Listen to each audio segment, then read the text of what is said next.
Non, parce que soyons clairs. L'entrée, on en a déjà parlé, vous l'avez vu, lu dans toutes les ressources de vidéos et de livres. Mais l'entrée, c'est vraiment là où le chi, l'énergie, va pénétrer et va insuffler tout son souffle générateur à votre habitat, lieu de vie ou de travail, entreprise, commerce, cabinet de thérapeute, peu importe, mais aussi votre habitat. Et vous verrez que les deux, même si vous avez une activité ailleurs, si vous avez un lieu professionnel ailleurs, il est extrêmement lié et intimement lié avec votre habitat. Donc soyons clairs. Quelle est la nature de votre entrée? On prend déjà l'habitat, le personnel. Et quelle est la nature de votre entrée? Est-ce que vous rentrez? Est-ce que votre entrée principale d'habitation quand on rentre, est-ce que c'est un couloir étroit? Est-ce qu'il est aveugle? Est-ce qu'il a des fenêtres? Est-ce qu'au contraire, vous avez un hall très large avec des fenêtres, un hall sans fenêtres? Est-ce qu'on rentre directement dans une pièce?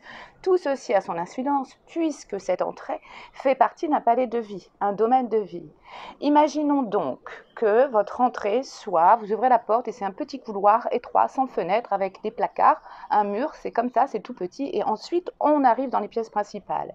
Imaginons que cette entrée petite sur un couloir aveugle soit par exemple dans le palais de vie de la santé et de la cellule familiale en tant que racine, c'est-à-dire les habitants, les occupants du lieu. Mais qu'est-ce que ça veut dire à votre avis? Votre entrée est déjà en train de vous livrer un message. Votre entrée est déjà en train de vous dire, voilà, par ce domaine de vie, par ce palais de vie, il y a peut-être un travail à faire ici, il y a peut-être une réflexion à avoir ici dans ce palais de vie. Et que dire alors d'une entrée dont vous ne vous servez pas ou plus? Que dire d'une entrée principale qui a été édifiée selon la construction et vous l'avez condamnée ou vous ne vous en servez plus et vous passez par derrière?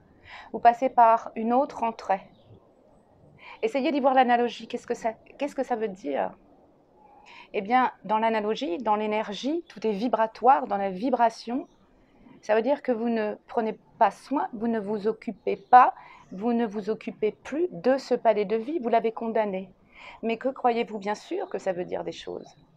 Le feng shui est avant tout préventif, avant d'être guérisseur.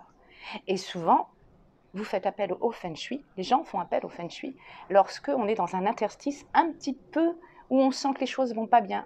Presque pas dramatique, mais où est-ce que ça va déjà plus? Or, le feng shui, c'est aussi faire de la prévention.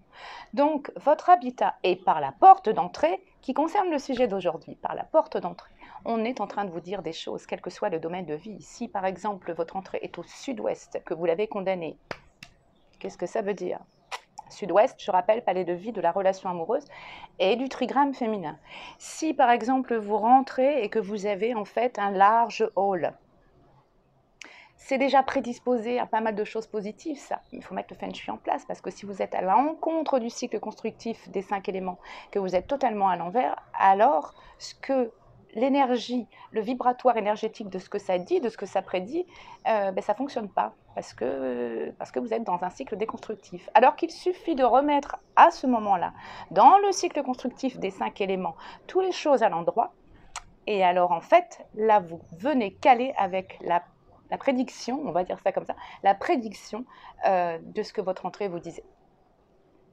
Petit rappel.